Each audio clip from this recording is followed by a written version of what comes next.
think the stream is live. We did it. We did it. We're live. Right on, man. I'm real grateful people are here. Assuming people are here. Hi, I'm Andrew Gittner. What's up? There are some people here. If you're here, you can say hi in the chat and send where you're from and the grades you teach, if you're a teacher.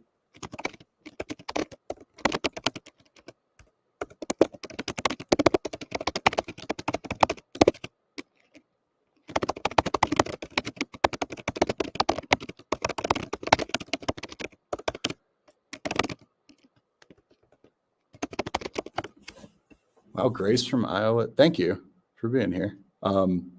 7. Whoa, that's a big spread. That's everywhere from like age 12 to 18. Hats off to you, Grace. Thank you.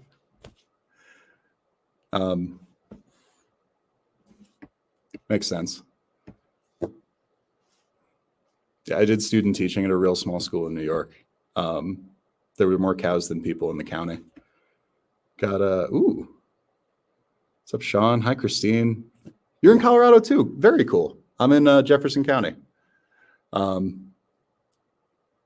Sean, teach AP chemistry and would like to learn how to give feedback on lab reports. Cool. It's lots of cows here too. I feel like there have to be cow emoticons somewhere. Wait.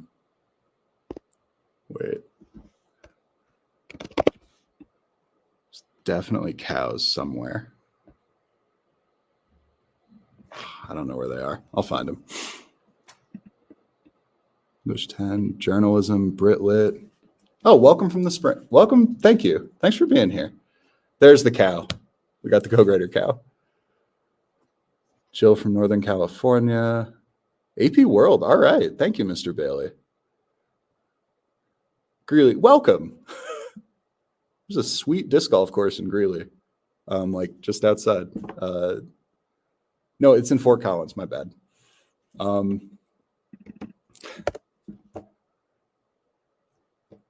Thank you. Thank you for being a librarian in Greeley. I appreciate it.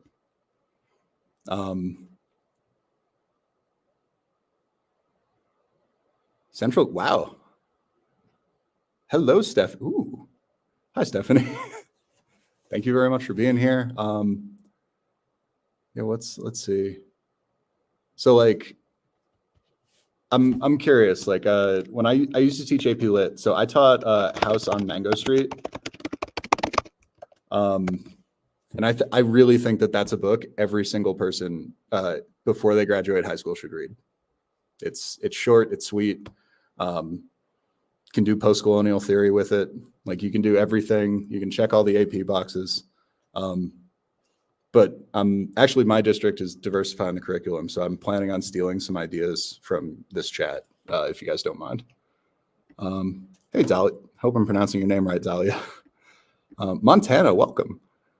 High school English 10, 9, 10, dual credit college writing and speech. Sweet.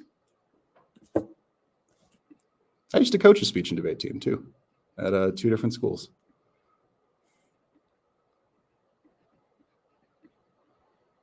Used to teach in Broomfield. Thank you. So I'm scrolling back up from the chat because I'm sure I missed stuff. It's real useful if you all post what you teach. Yeah. What books do you guys think that students should read before they finish high school? Like must read, like shouldn't be a functional adult without having read this.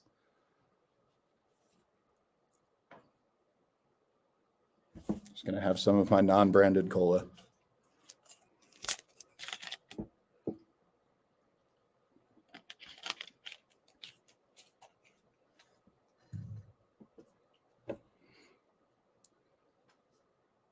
Pre-calc, calc. All right. Welcome, Karen. Thank you. Les Miserables. Huh. Like Les Miserables, like read the entire Victor Hugo, like whole book. Fahrenheit 451 is cool.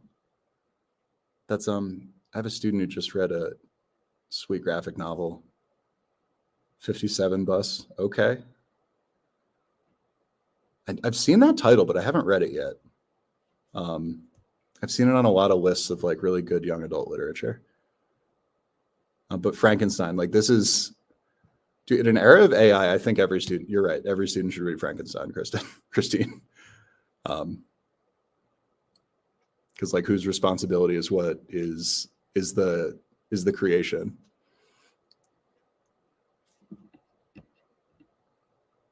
All right, Grace. Frankenstein, Dracula, picture of Dorian Gray. Good, excellent. Dr. Jekyll, Mr. Hyde. Jane Eyre, okay.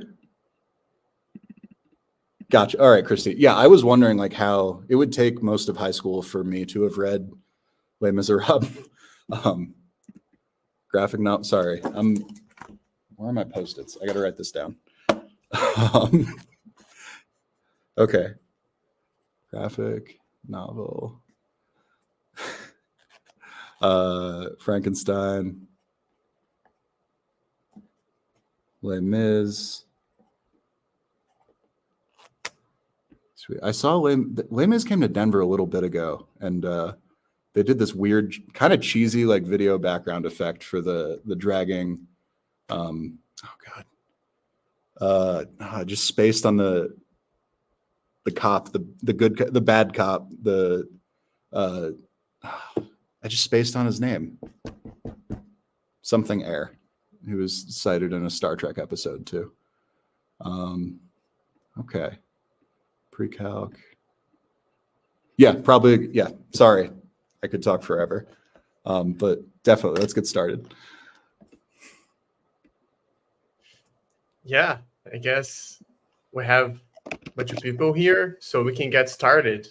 Hi, everyone. You probably know me from emails and everything. I'm the growth lead here at CoGrader, and I'll just be giving like a very short intro.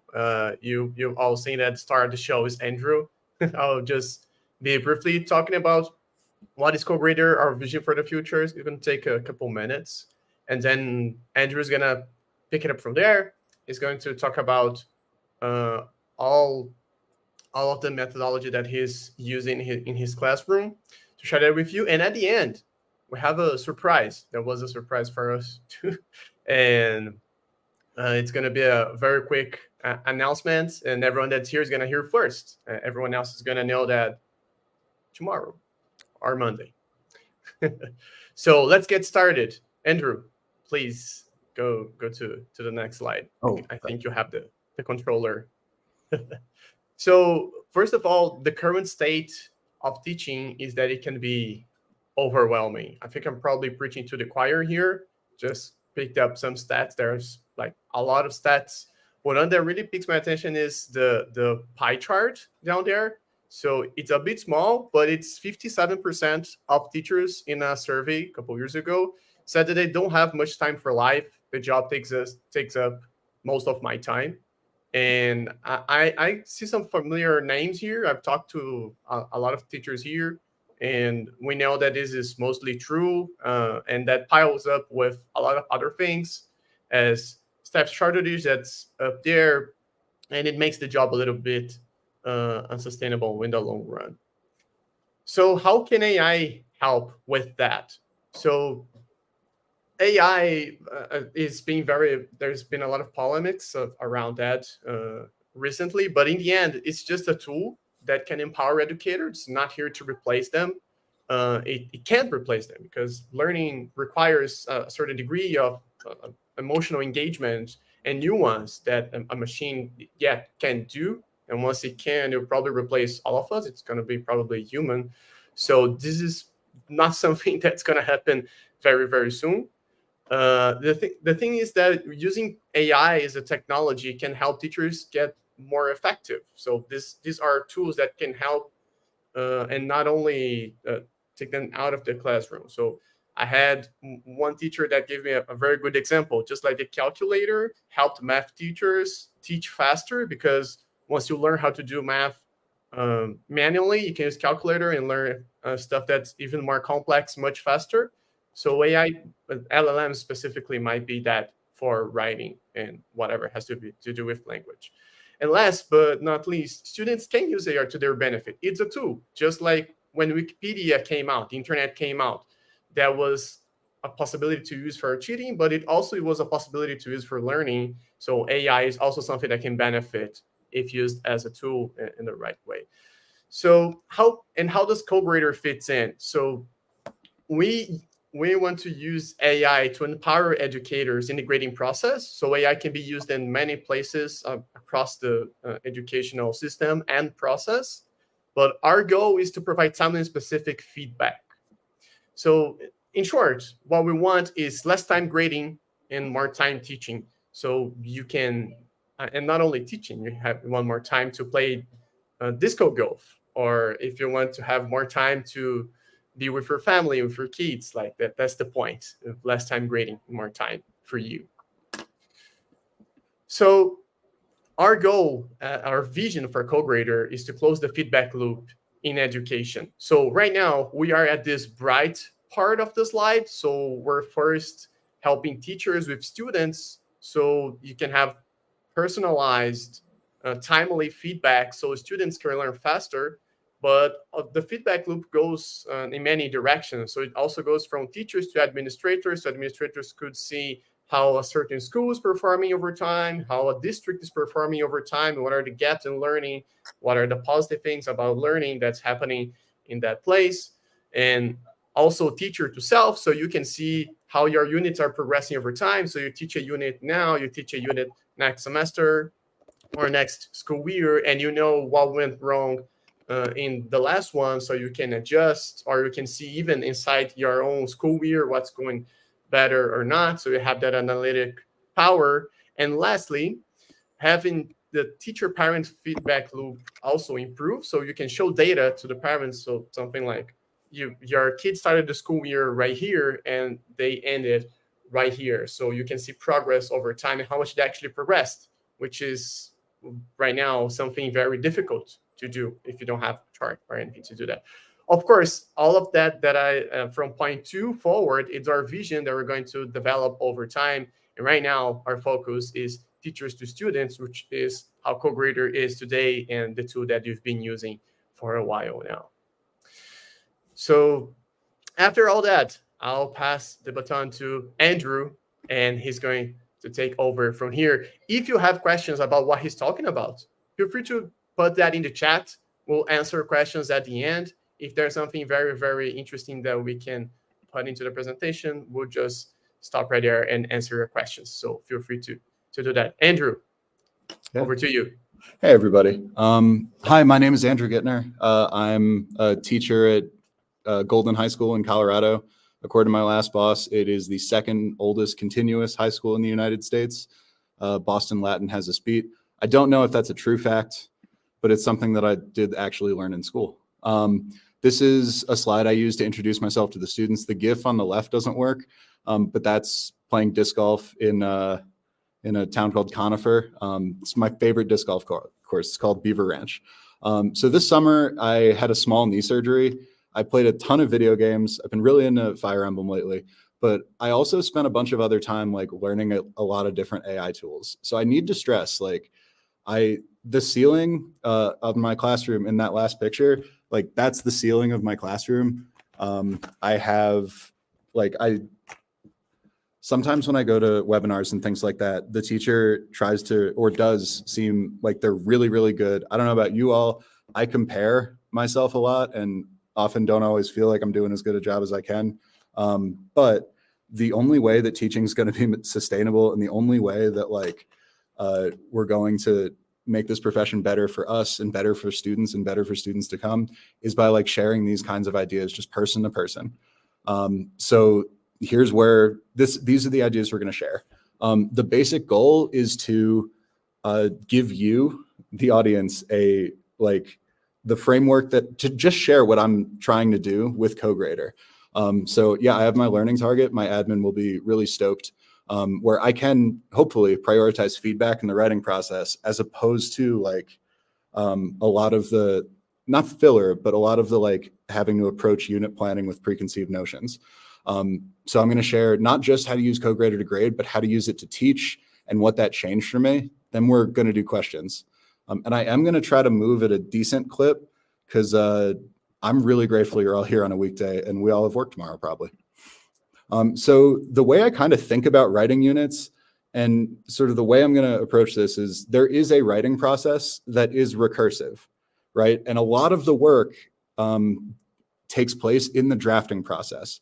The pre-writing for me, like the unit I'm using as an example, is a 10th grade unit where the purpose of where students are reading The Crucible by Arthur Miller. I love that play. I really like American Lit because I like sad endings. They make me happy. And I love that play. And a lot of the pre-writing, the discussion, the thinking, the like, that kind of things we have done throughout the unit. So when I think about planning, like now we're writing something aligned with that thinking, then I really want to spend a lot of time in the unit in drafting and revising, because I think, especially in an era of ChatGPT, like that's our students will always still have to make revision decisions. They will still have to draft, and there is value in communicating an argument clearly and coherently. And the feedback loop within that is something that I used to, like timely feedback in particular, I actually really struggle with. And the feedback loop goes both ways. And this is based on, I also base a lot of stuff on kind of the PLC model, but I'm not trying to sell you books. Like, it's just sort of how I approach things with like 4 questions, if you know that. If you don't, that's fine. Keep coming back. It's basically just good teaching. So with CoGrader, the real change for me was I can use the student's essay draft as a real-time formative assessment that informs my instruction. Like the next day, even though students have written, hopefully, even though at least 2/3 of the class have written like 500 or more words. So I teach 3 sections of 10th grade. My classes are maxed out, so I have just over 90 students. And like, even with that class load or caseload, I can still assign a draft, grade it during my plan, like on a block day during that week. And then I can go home and not have to keep thinking about it. And it's a big deal. So here's kind of the stages I think of my writing units is if we're doing creative writing, I start with some kind of brain dump where they put a ton of ideas out. And then based on like what we're really focusing on, I ask them questions that require to choose between a few different bullet points to gradually narrow the list down. I think prioritization is really important in that because it forces students and as writers to make choices. And that's what writers do. For literary analysis, I usually do like a concept map of some kind. Here's one that I'm looking at the board where this student drew it. We were talking about Salem. We talked about before that the social contract, and we read some excerpts from some literature about that. And the students have read Lord of the Flies in 9th grade, so they're a little familiar with the kind of concept. And we start by visually representing like whatever we learned and connecting, and that's really important, connecting what those thoughts are, either causally or like part of whole, like really focusing on the relationships between those ideas. And as we've read, we've made annotations on Post-its, usually with page numbers. So they can draw that and then, or they can start from their Post-its and then sort them and then draw the concept map around them. So it's a pre-writing strategy that has a lot of versatility. If you're into like educational researchers like Hattie, he's a big fan of like concept mapping, has like a 0.41 effect size or something. I don't know, something like that. Then we can move quickly from pre-writing to a lesson about how to turn that into a draft, and then students get a draft day. So then students write a draft, and I use CoGrader to grade them. And I want to be very clear about this. We have an ethical responsibility to read what students write. Like there is nothing like, so if you're looking for CoGrader to do all of the student grading for us, like we can't do that. We can't look to that because like we are the experts who can, one, need a connection with our students. And I learn a lot about them from reading their writing. But 2, I also do read the feedback and the comments that CoGrader drafts for me in order to make them more actionable, and usually in order to tie them to like an example essay that we've read, or I will add a link to a video sometimes that I want students to watch to reteach that concept. So like CoGrader doesn't do all of the work for me, but the main thing it does is it drafts the feedback for me, and that's enormous. So just real quick, I'm going to walk you through how I use CoGrader for that. I click the import class. I click the import button to start a class. You can go to the class and then import assignments from there.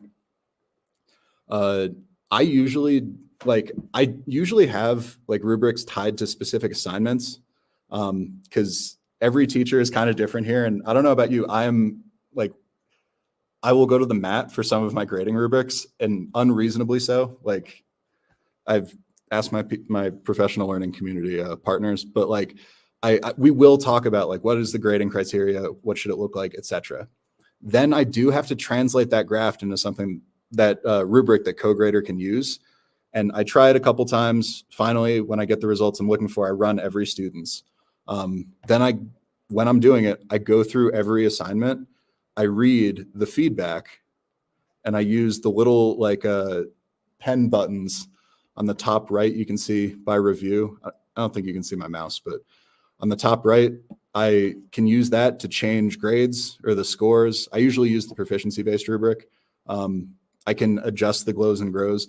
And usually CoGrader does a really good job at like drafting initial feedback. Sometimes I just add something like an instruction to do a certain thing, like look at this part of a mentor text, for example. Then I send the feedback to students, and I'm really, really grateful for this feature because like even, in its pre-beta form, I was cutting and pasting a lot.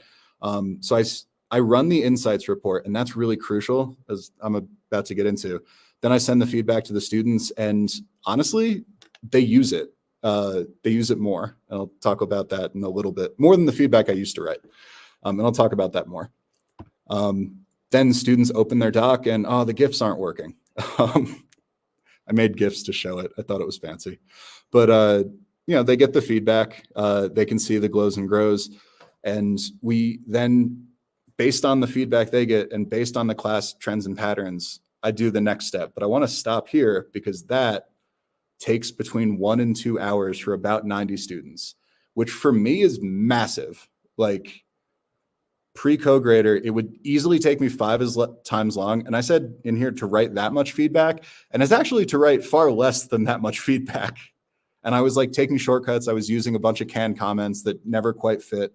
I was spending a lot of time thinking of like other comments. I've tried marking essays with like the very shorthand that students then have to refer to a key. But every time, like I felt like grading took me a long time, and I invested a lot of not just like cognitive energy, but emotional energy into it, only to see a lot of students a week or ideally 2 weeks more likely later never actually read it. And it was really disheartening, really. And I would start to get frustrated with myself because like I want to be a good teacher, and I felt like I was doing my best and it was never quite good enough. And I internalized that. And CoGrader's actually like taken a lot of that emotional toll that I didn't realize was there off of my shoulders. And for that, it's really great. I'm really grateful for that.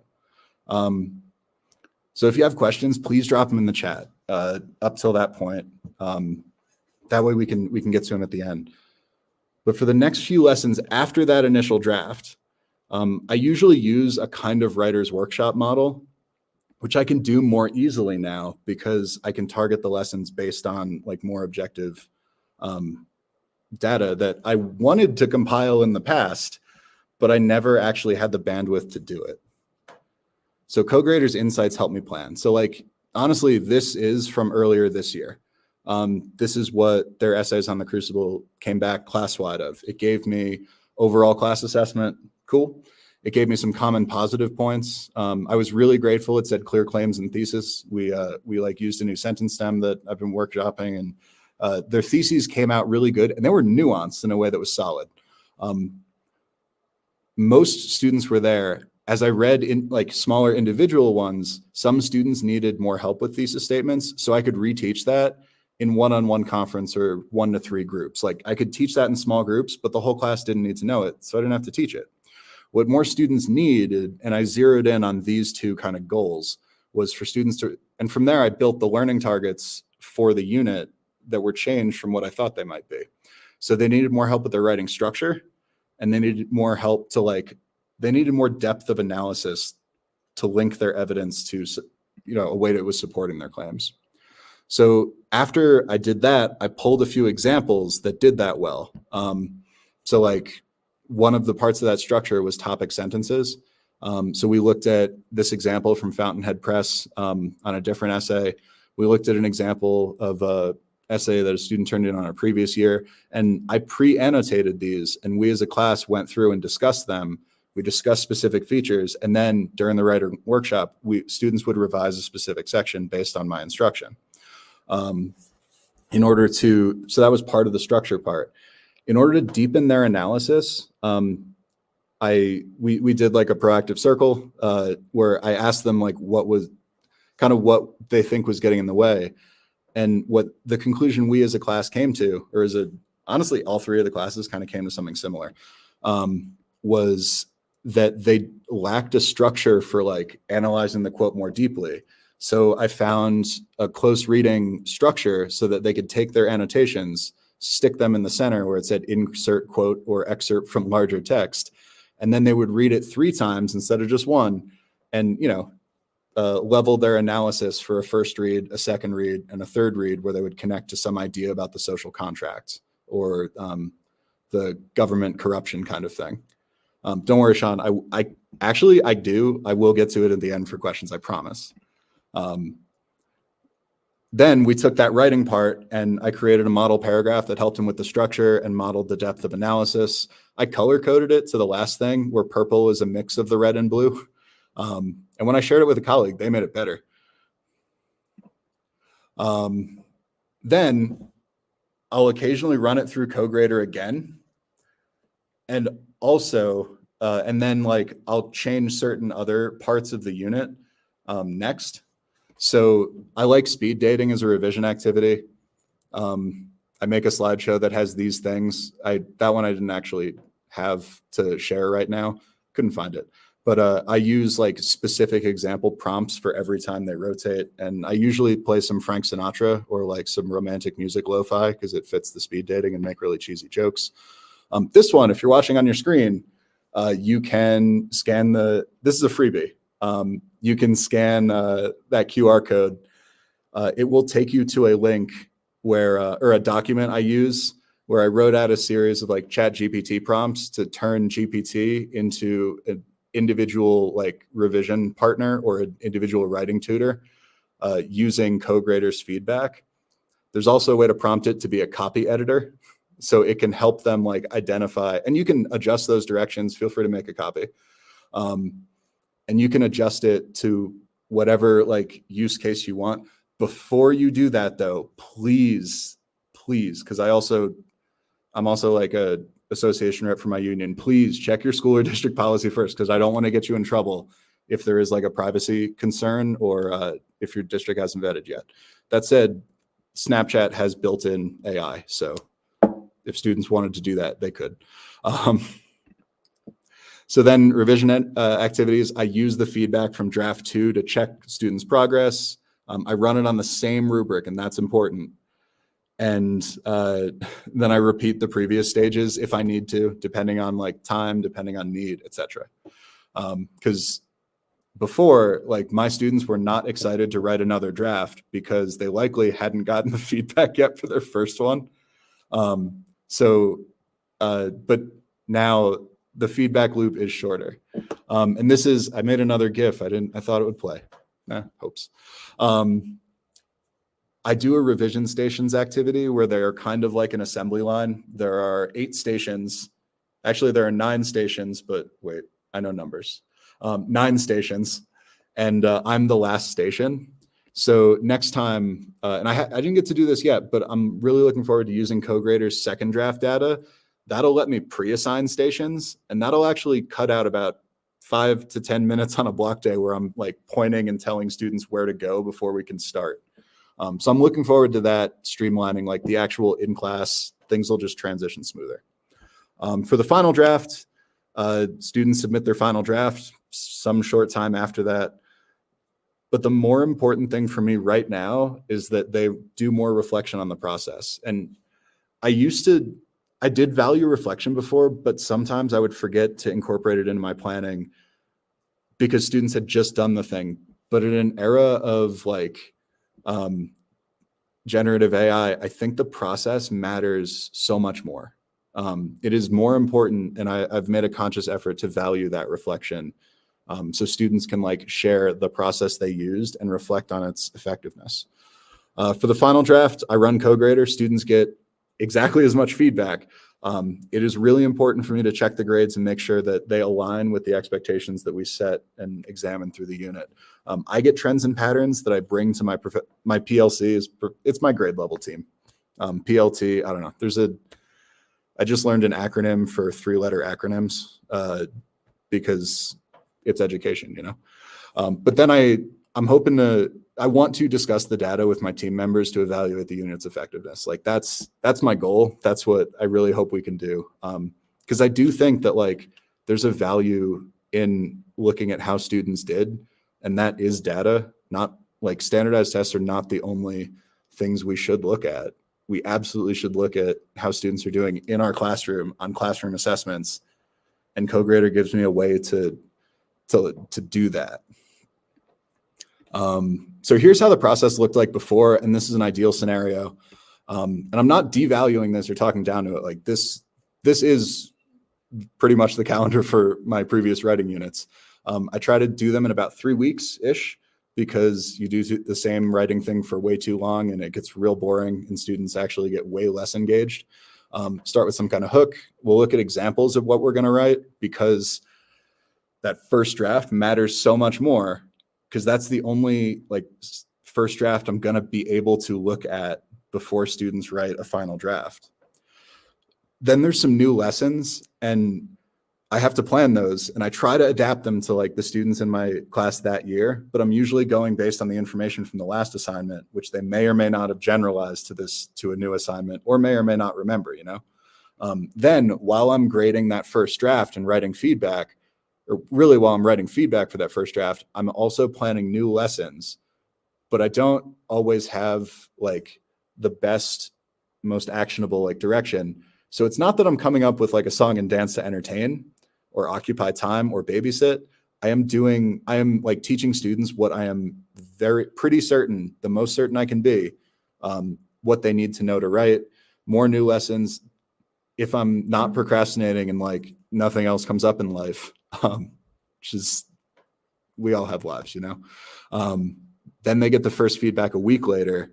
Then there's a few days of peer revision, but then to meet my like 3-week kind of hope for finishing a unit, then the final draft has to be due that next week. And then usually I forgot to put a reflection in here, like a reflection day or a reflection like kind of period. But that was my old unit. Now, and this was my Crucible unit, the essay part for the Crucible. Now we do some kind of brainstorm activity where we create that concept map. That's usually the bridge between reading and then writing about the ideas we learned. Then they can do the first draft as soon as the second day, if that brainstorm activity went well. Again, this is also an idealized calendar. Then the first feedback comes the next day. So the reason my planning period is the end of the day on a Thursday, and like, you know, I sit down, I actually sometimes like, I don't leave the desk until it is done. I will grade everything in one sitting, because that's my style. Other people do it in small chunks. But I'm able to give the first feedback on Friday, and then maybe do a lesson overall based on the gaps or trends and patterns that I notice for students. Then I can tailor the revision activities Monday, Tuesday, and Wednesday the next week to what they needed in class. And those can include, like, again, that writer's workshop model, some kind of opening, some kind of small group lesson. And then students are writing and I'm conferencing with students who need more support. Then I can have them incorporate that feedback into a second draft. Then I can give more feedback on that second draft by doing the same thing. And then I can plan a peer revision activity. I can plan another peer revision activity, a day to incorporate the feedback that they've gotten, as well as the feedback they got from their peers, in this case on the 15th, and then a reflection on the 16th, and maybe some kind of celebration. It depends. Honestly, it depends on, we've all had that class, right? It depends on like sort of the class and the relationship and the culture of it. So I actually I do actually give double the feedback in less time, and it lets me be more efficient. And I tried to do transitions. I guess it didn't work. I got really fancy with photo editing. But generative AI, like, and this is the takeaway here. This is not a fundamentally new framework. This is exactly what every English teacher I've met has been doing. The main difference, the biggest difference, is generative AI is not this old. It just turned a year old, as in the large language models we're using now. It's just turned 1 year old. So then I edited out a candle and I made a flame extinguish. I thought it was being funny. But like, we have to give ourselves not just grace, but like, I believe we also have to know that like, we will find other applications and new frameworks and new ways to do different things where we're doing what we have experience in that is good practice and that works. But AI lets us do it in a way that's sustainable, because I would never be able to grade and give individual feedback on 90 papers twice in a unit without sacrificing other parts of my life. I just got married like a few years ago, and I would very much like to stay that way. So now, like with CoGrader, I can be a teacher and not feel like, I still feel this is a me problem. I still feel like I'm never quite doing it all right.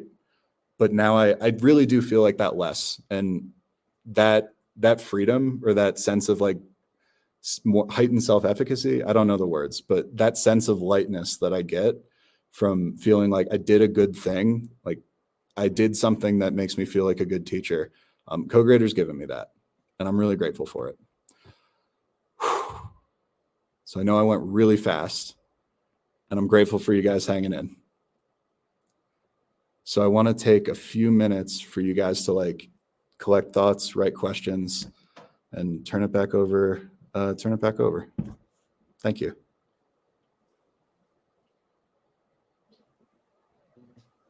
Yeah, I think I can speak for everyone in CoGrader to say that we are grateful that you use CoGrader to do that. So I guess it goes both ways, but mostly our way too. So we're really happy to hear that. So let's start with a question that we had while you were talking, which is, how can you adapt some of this? And maybe this is an idea for a future webinar, something that we can do later. How can you adapt that to lab reports to help with writing on that? So I actually do. So I talked to 3 teachers in the science department. They're right upstairs. My room's right under the physics room. They drop a lot of things. And they had exactly the same question.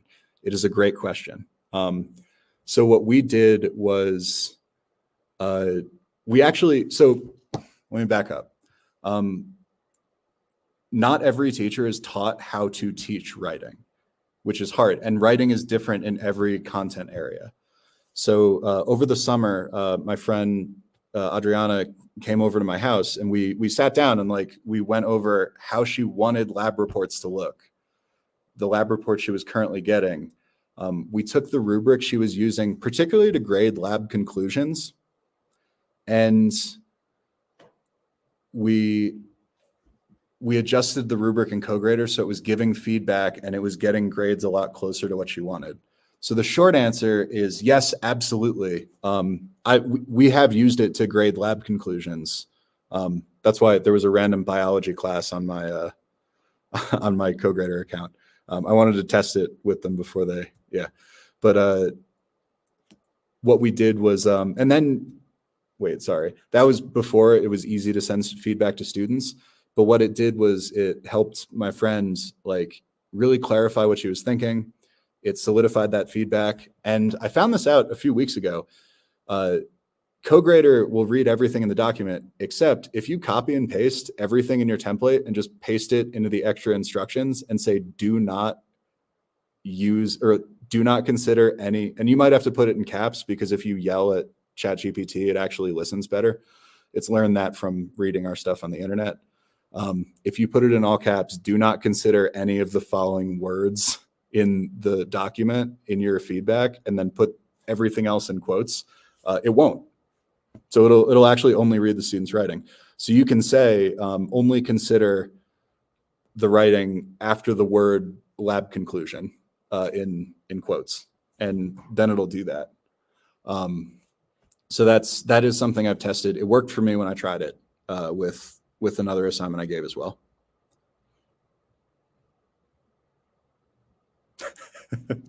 Yeah, AI doesn't like you to be polite with it. It complies if you yell, which is weird.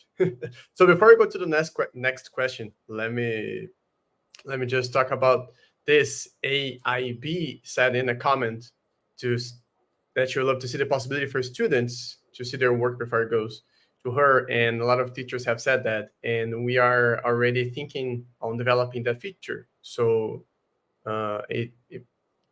stay tuned. Maybe students will also see CoGrader at some point in the future. Yeah. Hopefully soon. Yeah, so the document I put a QR code on for, and that's linked in the slides when they get sent out as well. That is my workaround for that right now, where it's a series of prompts that students can use for ChatGPT to help become their writing tutor, and not just make sense of the feedback from CoGrader if they need that extra help, but also prompts that they can use to interact with it as a tutor, and it will comply. Yeah. So question from Dahlia. Are you transparent with your district, parents, students by using CoGrader? Yeah, absolutely. Because I would lose all credibility if I lied. No, I absolutely have to be. So yeah, that transparency is really key and really important. I don't want to, I'm not looking to get into a whole like AI plagiarism, cheating discussion, et cetera. But the transparency, and I think that this goes for us as educators as well, the transparency of the purpose of tasks and the purpose of assessments is more important than ever. Because the reason I'm using CoGrader is because I need it to draft all of the feedback, which I then revise. And sometimes the feedback is perfect and I don't change a thing. But I do tell the students that, yes, I am using an AI program called CoGrader to help me draft the feedback. And then I read everything. And I read pretty quick. I've gotten good at that. But I do read everything, and the feedback that comes from it, I wrote, I approved. That is the message I wanted to send. And I change the grades as I see fit before they get to you. So students have been grateful for both that transparency as well as that feedback. And I haven't had parents complain, but I did put it in my syllabus that I was going to be using these things. And I did check with my district likes hierarchies. So I honestly, I checked with most people in 2 or 3 of the relevant hierarchies. And my friend works in the ed tech office too. So I checked with her as well and her boss. Yes, the short answer is yes, absolutely. We must be transparent about when we're using AI and why. Cool. So speaking of AI, Christine is asking for your tips. So, and just before I go to your tips, and that's also something we can put up a webinar together to share, like best practices, ways to tweak or your everything, your rubrics, extra instructions. So yeah, let us know in the chat if you want that. So Andrew, what are your tips? So my tips are, I try it a few times now before I run a whole class, or I try it before I send it to, I try it before I send the feedback to students, especially if it's the first time I'm using that rubric that I built in CoGrader, because it worked. All right. So stepping back a few paces, large language models and that kind of AI works really well with words. It's good at them. It is terrible with numbers. It is god awful. I have tried, and I cannot make CoGrader grade like me. This is also a different discussion, but I'm one of the, like, for most assignments, 50% is an F. I'm good with that. So it took me a while to like figure out how to make CoGrader not give below 50% on any category. And for every rubric indicator, I wrote something like, under no circumstances, for any reason, ever, should a student receive less than 50% in this category. And I just copied and pasted it in every rubric indicator. Like that is how clear I had to be with it. The next easiest, like, because I have a bunch of tips, but I don't realize I'm doing them. So that is a question I want to think about more. But the next easiest, like, one to teach right now is it works really well with conditional statements. So it works well with, like, if the writing has these features, then it is this level of proficiency. So it works really well with like a proficiency scale. The AP rubrics translate really well into that because they have spent a lot of time and money trying to turn humans into CoGrader without the feedback features. So, so like the AP rubrics, if you rewrite them or more explicitly write them as if-then statements, it works really well. Yeah, you can use the AP rubrics, which you have a lot of templates there as your starting point too. All right, let's go to the next one. So Marianne, I hope I'm saying that right. What's the most seamless way to have students turning assignments? Google Classroom. So yeah, right now I use Google Classroom. There's other platforms I've used. I've like taken classes on Canvas. Sorry, not Canva. Totally different thing. I've taught classes through Schoology. I've used way back in student teaching. Oh God, Edmodo. That's it. I used Edmodo. I don't even know if that's still around. Sorry, but Google Classroom is what I use. I don't want to speak out of turn, but yeah, right now, the way it interacts with Google Classroom is it pulls all the things from Drive, which is great. There are other platforms that use Google Drive as kind of their backend thing, and I think it would be really nice to extend that feature. And I know CoGrader's already gotten that feedback. Yeah, I know you guys have. But so that's how I have students do it. But it's also a school and district decision. The district I'm in is literally the Wild West. So there isn't actually a uniform learning management system. And debatably, Google Classroom isn't even a full LMS, but that's, again, a whole other rabbit hole we could go down. I use Google Classroom. However you use them, if you can get those papers into a spreadsheet, I believe there's also a way to upload student writing through a spreadsheet now.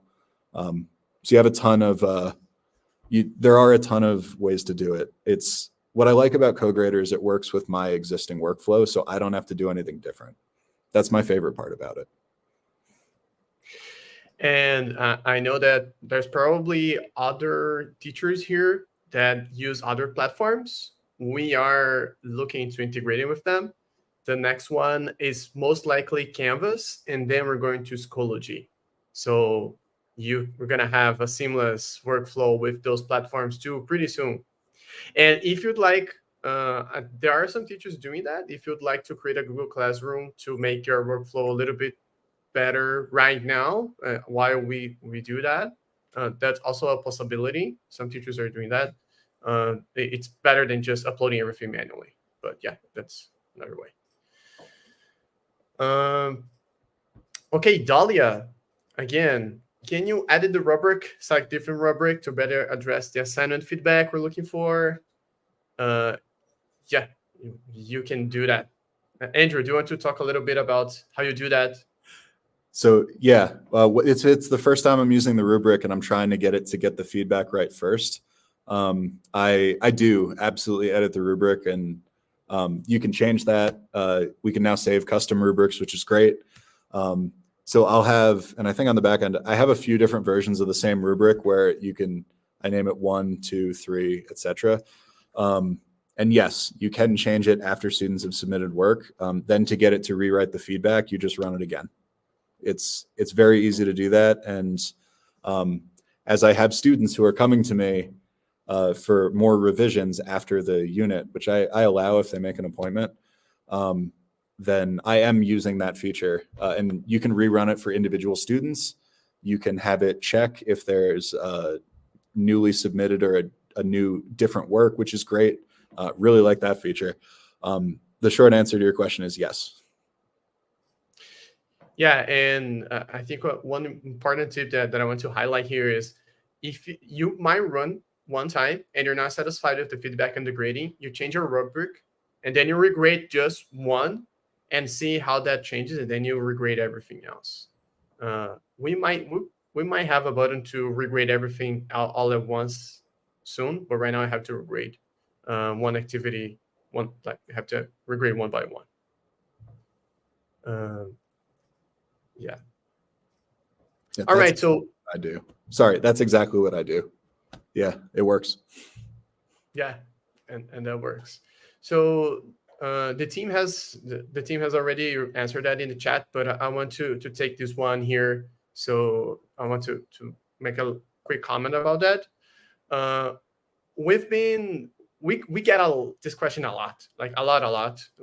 Probably every week we get this request, and this is not this is something that we could have done, but the problem is it's not perfect. No AI detector is perfect. And we are investigating the best way to integrate that with CoGrader so we can give you a good insight instead of just like, this is cheating or not. But yeah, we will have that in the future. But it's probably going to be different than the AI detectors that you know right now. It's going to be a little bit different. All right, I guess those were all the questions that we had. So yeah, go ahead. No, I just Christina had a question about, can I share my syllabus language? I just put it in there. I wrote it last May before I left for the summer, so I'm definitely going to revise it, but I kept it pretty general, and yeah. So I'll just went to some place else, but I'll copy and paste the comment here for you too.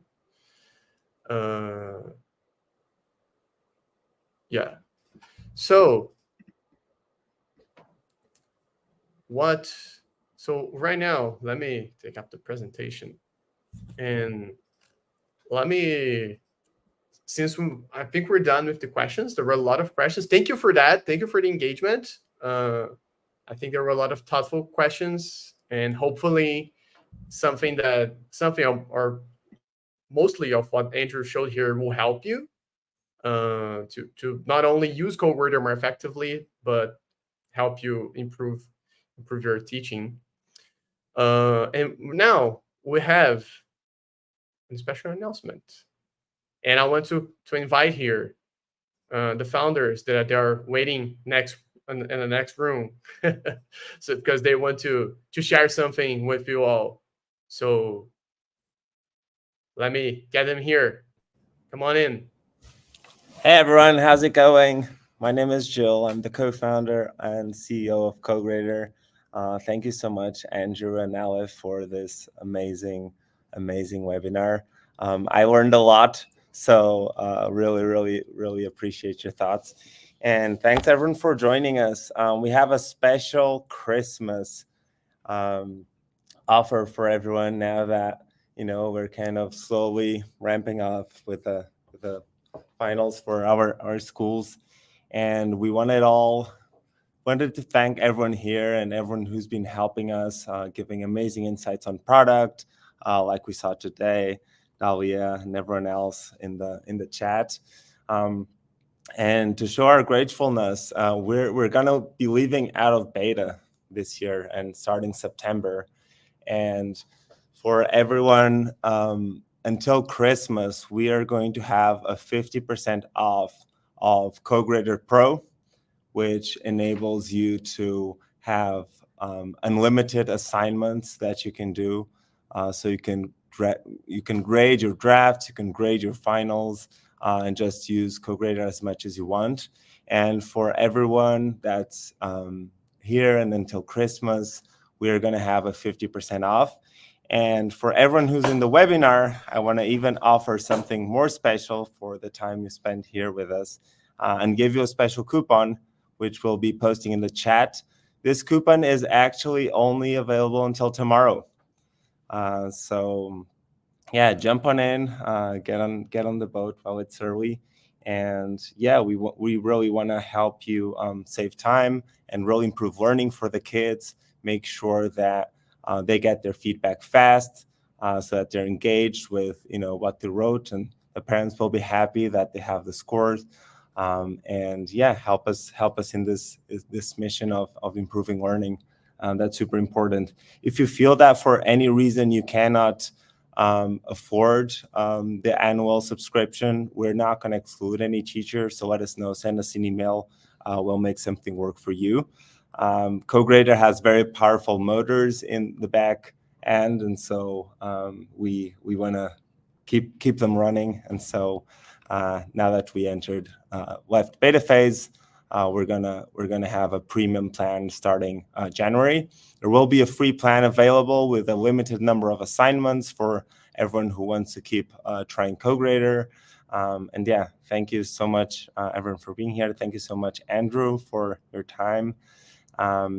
We're gonna be here 3 more minutes in case there's any last questions for anyone. But yeah, I think we have the link in the description by now, the coupon too. So yeah, jump on the boat, guys, and thank you so much for your time today. Yeah, and right after we're done here, we're gonna send a link. We're gonna send an email with the link to the recording. You're gonna have access to the slides, and we're gonna reinforce the offer. So you're gonna have the link and the coupon that's available to tomorrow in your email shortly. So Gil, before we dial out, do you want to talk a little bit about what they can expect in the next couple weeks and January as we come out of beta? What people can expect from CoGrader now that we're not beta anymore? Yeah, so we're finally talking to schools. So feel free to introduce us to your principals in your district if you want CoGrader to be available for your whole school.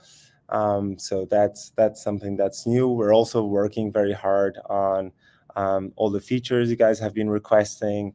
We've been listening, and we've managed to incorporate some of them. Now students are alphabetically ordered. You can delete classes and assignments, and we're adding more rubrics. So keep sharing with us what we need. We're here to help you. Educators are the most important role in society, and it's more and more overwhelming, and things really got messy with COVID, and we're here to help improve learning for the kids, and hopefully leave some time for yourself too. So yeah, I'm excited for what's coming. We're working on more and more, and keep sharing what you need and what you'd like to see in CoGrader. That's what's going to help us really evolve. So yeah, big thanks from CoGrader. Thanks for coming. And Andrew, you're a legend. Really appreciate you sharing with all these teachers. I know how much this has helped your kids, and hopefully we can help the rest of the kids too. Great. And guys, for real, keep sharing. We have a channel in our Slack, which is like communication tool. We post prints, like everything you say, we post prints. And sometimes for some of your feedback, there's like 50 comments. So like we really think like how can we make this work? So really keep it coming. Send us emails or in the chat. Like we really love that. Yeah, we're gonna yeah, the team's already figuring out the coupon. It should be should be up and running soon. Yeah, it seems like there was a technical challenge. Give us a second. We're making sure that's fixed. Thanks. Yeah, so I guess this is it. We're gonna send you an email with the recap and everything, and in a couple minutes the coupon should work. If it doesn't, you can reply to the email that you're gonna get, and we'll make sure that you get the discount, the extra webinar discount. So now you know if you. Yeah, the coupon is working. I think there was a misunderstanding. So it's 20 off, 20 off in caps lock. Just takes $20 off for everyone who's in this webinar on top of the 50% discount on the premium plan. Sorry for that, guys. And yeah, really, really appreciate your time, everyone here. So again, it's 20 off, 20 off. And I think we're good. Thank you so much, everyone, and have a beautiful Thursday. Thank you, everyone. Yeah. Thank you so much, everyone. See you next time. Bye, everyone.